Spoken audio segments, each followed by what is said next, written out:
Hello everyone. इस video में भी हम सॉल्व करेंगे डीसी पांडे के जे एडवांस लेवल के क्वेश्चंस। ठीक है, डीसी पांडे बहुत अच्छी बुक है। इसका हमने फर्स्ट पार्ट भी मैंने अपलोड कर चुका हूं। ठीक है, इस सीरीज का लॉस ऑफ मोशन चैप्टर के हम क्वेश्चन सॉल्व कर रहे हैं। ये उसी सीरीज का सेकंड पार्ट है और इसमें भी हम कुछ क्वेश्चंस करेंगे। अच्छे लेवल के क्वेश्चंस है डीसी पांडे में। ठीक है, और मैं कोशिश करूंगा कि कुछ एडिशनल केसेस को भी सेम क्वेश्चन में रिप्रेजेंट करके तुम्हें बताया जाए, ताकि अगर क्वेश्चंस को थोड़ा सा और अच्छे से अगर फ्रेम किया जाए तो तुम उस टाइम पे कैसे सॉल्व करोगे। ऑल्सो गाइस, अगर तुम्हें मेरा काम अच्छा लग रहा है तो वीडियो को जरूर लाइक करो यार। ठीक है, मुझे सपोर्ट करो, चैनल को सब्सक्राइब करो और डेफिनेटली अपने फ्रेंड्स के साथ जरूर शेयर करो। ठीक है, ये कम्युनिटी एकदम स्प्रेड होनी चाहिए। ठीक है, कोरोना वायरस जैसे कम्युनिटी स्प्रेड होता है, अपनी वीडियोस भी वैसे कम्युनिटी स्प्रेड हो जाना चाहिए। ठीक है, सब देखें इसको, जरूर सबको सीखने को मिलेगा इससे। और गाइस, वीडियोस थोड़ी सी लेट आ जाती हैं तो उसके लिए मैं तुम्हें कहना चाहूंगा सॉरी बाबू, यानी कि मुझे माफ कर दो बाबू। So without any further ado, let's solve this first question. इस क्वेश्चन में हमें गिवन है assuming all surface to be frictionless, acceleration of block C as shown in the figure is. और ये हमारे पास चार ऑप्शंस। ठीक है, ये हमारे पास डायग्राम है। इस डायग्राम में हमें देखने को मिल रहा है कि ए की जो एक्सेलरेशन है वो है 3 metres per second square, B की एक्सेलरेशन है वो है 4 मीटर्स पर सेकंड स्क्वायर और हमें सी की एक्सेलरेशन फाइंड करनी है। ठीक है, इसको तुम सॉल्व कर पाओगे इजीली स्ट्रिंग कांस्टेंट से। ठीक है, यूजुअली स्ट्रिंग कांस्टेंट में तुम्हें ये बता दिया जाता है कि टेंशन टाइम्स एक्सेलरेशन जो होता है वो कांस्टेंट होता है। ठीक है, इसमें वैसा करके दिखाओ, नहीं हो पाएगा क्योंकि यहाँ पे एक्सेलरेशन अलग अलग है। कौन सा T1 A1 कैसे कैसे लोगे, एक स्ट्रिंग में थ्रू आउट द टेंशन वो सेम रहता है। सो इस केस में अब तुम क्या करोगे, देखो ऐसे केसेस में क्या होता है, जैसे इस स्ट्रिंग की जो एक्सेलरेशन है वो है 3 मीटर्स पर सेकंड स्क्वायर। ठीक है, इस स्ट्रिंग की भी जो एक्सेलरेशन है वो है 4 मीटर्स पर सेकंड स्क्वायर। अच्छा, तुम इस चीज को ना ध्यान से देखो, यहाँ पे इसको मैं इक्वल टू लिख सकता हूँ ना 3+1। ठीक है, अब अगर दोनों स्ट्रिंग में अगर 3 से अगर ऊपर जा रही है, सो डेफिनेटली ये जो पुली है ये भी 3 से ऊपर जाएगी। ठीक है, there will be no motion along the pulley. ठीक है, पुली के अक्रॉस जो स्ट्रिंग का जो मोशन होगा वो तो जीरो होगा। जो पुली होगी वो बिल्कुल भी मूव नहीं करेगी, मतलब बिल्कुल भी रोटेट नहीं करेगी, और ये जो है बिल्कुल सीधा सीधा ऊपर जाएगा with the same acceleration 3 metres per second square. ठीक है, सो पुली की जो एक्सेलरेशन होगी वो 3 मीटर्स पर सेकंड स्क्वायर तो होगी डेफिनेटली। लेकिन अब हमारे पास एक ये बचा है 1 की वजह से क्या होगा, 1 की वजह से ये जो पुली है इसमें एक इस टाइप का मोशन आएगा। ठीक है, जो पुली की जो स्ट्रिंग है वो अक्रॉस द पुली, मैं इस पुली को मान लेता हूँ पुली पी। ठीक है, अक्रॉस द पुली पी भी इसका एक मोशन होगा। ठीक है, सो उस मोशन की वजह से भी एक नेट एक्सेलरेशन आएगा। वो एक्सेलरेशन कितना होगा, दैट विल बी 1/2। सो पुली को अगर तुम ध्यान से देखोगे, इसको मैं मान लेता हूँ पुली फिर से। ठीक है, अगर मेरे पास इस स्ट्रिंग में x का अगर चेंज आया, ठीक है, सो ये जो पुली होगी उसमें यहां से x/2 चलेगा और यहां से स्ट्रिंग x/2 चलेगा। ठीक है, सो एवरी x चेंज की वजह से हमारे पास x/2 का चेंज आ रहा है इन द पुली। ठीक है, x/2 ऊपर जा रहा है, सो हमारे पास यहाँ पे 1/2 का चेंज आ जाएगा। So this is equal to 1/2। इसको हम सॉल्व करेंगे, दिस इज इक्वल टू 3.5। ठीक है, बेसिकली। अच्छा, इन जनरल अगर तुम्हें अगर फॉर्मूला ही चाहिए इस चीज का तो तुम्हें पता होना चाहिए 3+4 डिवाइडेड बाई 2। ठीक है, अगर तुम्हारे पास एक पुली है उसके अक्रॉस जो स्ट्रिंग है उसकी अगर एक्सेलरेशन अलग अलग है, इसकी A1 है इसकी A2 है, सो पुली की जो नेट एक्सेलरेशन होगी that will be equal to A1 plus A2 divided by 2। ठीक है, सो ये काफी सिंपल सा केस था। ठीक है, ये क्वेश्चन हो गया हमारा सॉल्व, ऑप्शन है नंबर 3। अब हम चलते हैं हमारे नेक्स्ट क्वेश्चन की तरफ। सो ये है हमारा next question. A lift of total mass m is raised by cables from rest to rest through a height h. The greatest tension which cables can safely bear is nmg. The maximum speed of lift during its journey if the ascent is to be made in shortest time is. और ये हमारे पास चार options. So guys, इस question को थोड़ा ध्यान से पढ़ो। हमारे पास एक लिफ्ट है जिसका मास है m। ठीक है, इसको मान लेते हैं और इसको हमने रेस किया है थ्रू केबल्स, तो उस केबल में एक टेंशन होगी, उसको अज्यूम कर लेते हैं T, और जो हाइट है असेंट की वो है h। ठीक है, और हमें गिवन है मैक्सिमम टेंशन जो है T max, that is equal to n times mg। All right, और हमें फाइंड करना है maximum speed of the lift during its journey if the ascent is to be made in shortest time. अब guys, shortest time का मतलब क्या है, मतलब कम से कम समय। अच्छा, कोई भी मोशन है इन जनरल अगर मैं बात करूं, अगर उसको शॉर्टेस्ट टाइम में पहुंचाना है किसी भी चीज को, तो तुम उसको कैसे पहुंचाओगे। अगर मैं एक कांस्टेंट वेलोसिटी पकड़ लूं तो जस्ट एक कांस्टेंट वेलोसिटी से तो मतलब नहीं हो पाएगा, ठीक है। लेकिन अगर मैं ऐसा करूं कि पहले मैं उस मोशन को बहुत ही एक एक्सेलरेट करूं, बहुत ही एक अच्छे रेट से, लेट्स सपोज उसका मैं मान लेता हूं अल्फा, एक बहुत ही स्ट्रॉन्ग रेट अल्फा से पहले मैं उस ऑब्जेक्ट को एक्सेलरेट करूं। नोट दैट यहाँ पे लिखा है फ्रॉम रेस्ट टू रेस्ट, यानी कि इनिशियल और फाइनल जो वेलोसिटी है वो है 0, ठीक है। सो मैंने क्या किया, ऑब्जेक्ट को एक बहुत ही एक एक्सेलरेट किया अल्फा से, फिर मेरे पास एक वेलोसिटी आई, उसके बाद मैंने उसको डी एक्सेलरेट किया बीटा से, ठीक है, माइनस बीटा से एक्सेलरेट किया, यानी कि बीटा से रिटार्ड किया। सो कहने का मतलब ये है कि मैंने पार्टिकल को जो मैक्सिमम पॉसिबल एक्सेलरेशन है जो मैं प्रोवाइड कर सकता हूं, पहले मैंने उसको वो दिया अल्फा, और उसके बाद कुछ टाइम बाद या कुछ डिस्टेंस बाद उसको मैंने एक मैक्सिमम पॉसिबल रिटार्डेशन दिया जो मैं दे सकता हूं, ठीक है, उतने अमाउंट का, सो दैट मेरा जो पार्टिकल है वो एंड में रेस्ट पे आ जाए, ठीक है। सो इस केस में मैं मैक्सिमम पॉसिबल एक्सेलरेशन क्या दे सकता हूं, जरा एफबीडी बनाएंगे। इसका वेट है mg और एक्सेलरेशन है ऊपर के डायरेक्शन में, ठीक है। मैक्सिमम पॉसिबल एक्सेलरेशन जो होगी वो ऊपर के डायरेक्शन में होगी, क्योंकि ऊपर ही हम असेंड कर रहे हैं, ठीक है, through an height of h, ठीक है। सो यहाँ पे हम इसको सॉल्व करेंगे, इक्वेशन ऑफ मोशन लिखेंगे, this will be t minus mg is equal to ma, और हमारा जो मैक्सिमम टेंशन है वो कितना हो सकता है, that is n times of mg minus mg is equal to ma। So यहाँ पे हमारे पास a कितना आ गया, a is equal to g times n minus 1। So ये मैक्सिमम पॉसिबल एक्सेलरेशन है जो मैं उस पार्टिकल को प्रोवाइड कर सकता हूँ, जो मैं लिफ्ट को प्रोवाइड कर सकता हूँ, ठीक है। और मैक्सिमम रिटार्डेशन कितनी दे सकता हूँ मैं इस पार्टिकल को, मैक्सिमम रिटार्डेशन के केस में टेंशन इज इक्वल टू 0, ठीक है। अगर टेंशन इक्वल टू 0 है तो हमारा a कितना होगा, नेगेटिव g, जो लिफ्ट होगी वो एकदम फ्री फॉल फेज में होगी, ठीक है, 0 नहीं आएगा यहाँ पे। कुछ लोग सोचते हैं कि हम टेंशन को भी हम mg के बराबर रखते हैं तो पार्टिकल की जो नेट एक्सेलरेशन है वो 0 है, नहीं, हम इसको रिटार्ड कर सकते हैं बाय नेगेटिव g, ठीक है। सो हमारे पास जो हमारे अल्फा और बीटा की जो वैल्यूज हैं वो आ गई, अल्फा की वैल्यू आई हमारे पास g टाइम्स n-1 और बीटा की वैल्यू आई हमारे पास g। सो अब हम लिखेंगे इक्वेशंस ऑफ मोशन। आप सबको पता है v square minus u square is equal to 2as, वो यूज करेंगे हम इसमें। सो v स्क्वायर, मैं जो मैक्सिमम वेलोसिटी है उसको मैं मान रहा हूँ v max, ठीक है। So v max square is equal to 2 times a कितना होगा फर्स्ट केस के लिए, a will be equal to this one, ठीक है, g times of n-1 times x1। और हमारे पास सेकंड केस में आ जाएगा, सेकंड केस में v max square this will be equal to 2 times g x2। ये दोनों इक्वेशंस मैंने कैसे फाइंड की, v square minus u square is equal to 2as, और हमारे पास पता है हमें x1 plus x2 is equal to h, ठीक है।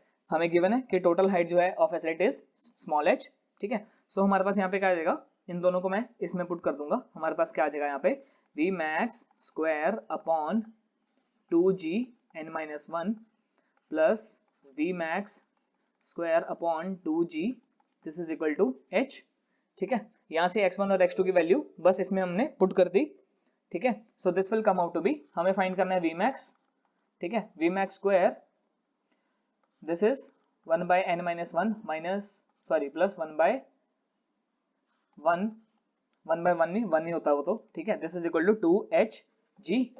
ऑल राइट, इसको सॉल्व करेंगे, this will come out to be 1 plus n-1 upon n-1 is equal to 2gh, ठीक है, नेगेटिव 1 प्लस 1 कैंसिल। सो यहाँ पे हमारे पास क्या आ जाएगा, v max square is equal to 2gh times n-1 upon n, ठीक है। और अगर हम रूट ट्रांसफर कर दें सो यहाँ पे क्या आ जाएगा 2gh n-1 bye n under root में, ठीक है। सो ये हमारे पास कौन सा ऑप्शन होगा जरा देख लेते हैं हम ध्यान से, this is I think D option, yes. So fourth option हमारा हो गया इसका आंसर, ठीक है। ये क्वेश्चन काफी सिंपल सा था, बस तुम्हें ये पता होना चाहिए, ये चीज पता होनी चाहिए तुम्हें। इसके बेसिस पे IIT JEE का एडवांस क्वेश्चन भी आया था, मैंने तुम्हें करवाया था, ठीक है, मेरी पुरानी वीडियोस में होगा ये क्वेश्चन, ठीक है, वहां पे भी तुम जाके देख सकते हो, काइनेमेटिक्स में है ये, ठीक है। सो ये क्वेश्चन हो गया हमारा सॉल्व। अब हम चलते हैं हमारे नेक्स्ट क्वेश्चन की तरफ। सो ये है हमारा next question, a man of mass m equal to 60 kg is standing on weighing machine fixed on a triangular wedge of angle 60 degrees as shown in the figure. The wedge is moving up with an upward acceleration of a is equal to 2 meters per second square. The weight registered by the machine is, और ये हमारे 4 options, okay. So guys I think तुम सबको पता होगा कि weighing machine कैसे weight measure करती है, ठीक है। वो एक्चुअली वेट मेजर नहीं करती, वो वेट इनडायरेक्टली मेजर करती है, वो मेजर करती है पर्सन और उस मशीन के बीच का जो कांटेक्ट फोर्स है उसको मेजर करती है, उसका जो हमारे पास मैग्नीट्यूड है वही उसका वेट होता है। जब हमारे पास मशीन एकदम ग्राउंड लेवल पे हो, बिल्कुल हॉरिजॉन्टल हो, तो हमारा जो नॉर्मल रिएक्शन होता है वो हमारे वेट के बराबर ही होता है, that is equal to mg।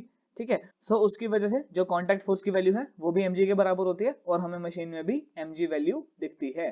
ठीक है, सो इस क्वेश्चन में लेकिन हमारे पास क्या है, हमारे पास जो वेइंग मशीन है वो हमारी इंक्लाइंड है along with the wedge। along with that हमें दिया गया है कि ये जो पूरा सिस्टम है ये a is equal to 2 metres per second square की एक्सेलरेशन से ऊपर जा रहा है। ओके, सो गाइज इसमें हम क्या करेंगे, पहले हम FBD बनाएंगे। ओके, वैसे इस a की वजह से हमारे पास क्या होगा, हमारे पास जो नेट ग्रेविटेशनल जो एक्सेलरेशन होगी है वो हमारे पास इस फ्रेम में होगी g प्लस a की। ठीक है, सो पर्सन को जो डाउनवर्ड जो फोर्स लग रही है that is equal to m times g plus a। ठीक है, इसको कई लोग सूडो फोर्स से भी रिलेट करते हैं। ठीक है, कि जिस डायरेक्शन में एक्सेलरेशन है उस डायरेक्शन के ऑपोजिट में एक ma नाम का फोर्स लग गया। ठीक है, जिसको हम कहते हैं pseudo force. Okay, so normal reaction की बात करें, नॉर्मल रिएक्शन हमारा अभी भी वेज के सरफेस के परपेंडिकुलर रहेगा।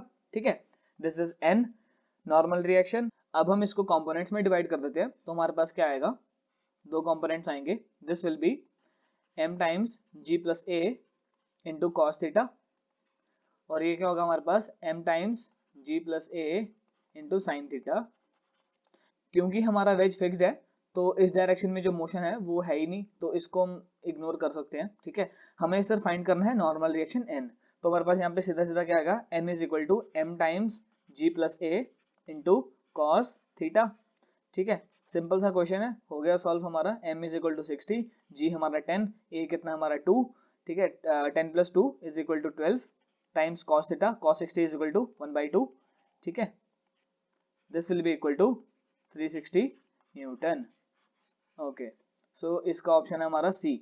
अच्छा, अगर बाय द वे ये डाउनवर्ड एक्सेलरेट कर रहा होता तो उस टाइम पे यहाँ पे g माइनस a आ जाता। ठीक है, और इसमें और एक और पॉसिबल केस हो सकता है कि जैसे इस डायरेक्शन में नहीं, अगर वो इस डायरेक्शन या इस डायरेक्शन में एक्सेलरेट कर रहा होता तो क्या डिफरेंस आता, तो हमारे पास डिफरेंस आता कि हमारे पास जो नेट एक्सेलरेशन होती, नेट एक्सेलरेशन जो ओवरऑल एक्सेलरेशन होती है हमारे पास, जैसे 2 यहाँ पे है 10 यहाँ पे है, तो हमारे पास इसका कुछ रिजल्टेंट आता। ठीक है, क्योंकि हमारा जो इंक्लाइंड है वो इस साइड है। ठीक है, वेज वेज जो है हमारा इंक्लाइंड है, तो हमें एक नेट कंपोनेंट निकालना पड़ता। सबसे पहले हम नेट एक्सेलरेशन फाइंड करते। ठीक है, वेक्टर कैलकुलस से हमारे पास क्या आता, हमारे पास में कुछ इस तरह से आता, this will be equal to 10 square plus 2 square. ठीक है, अंडर रूट में a net, this will be 10 square plus 2 square, this is 104 under root में आ जाता।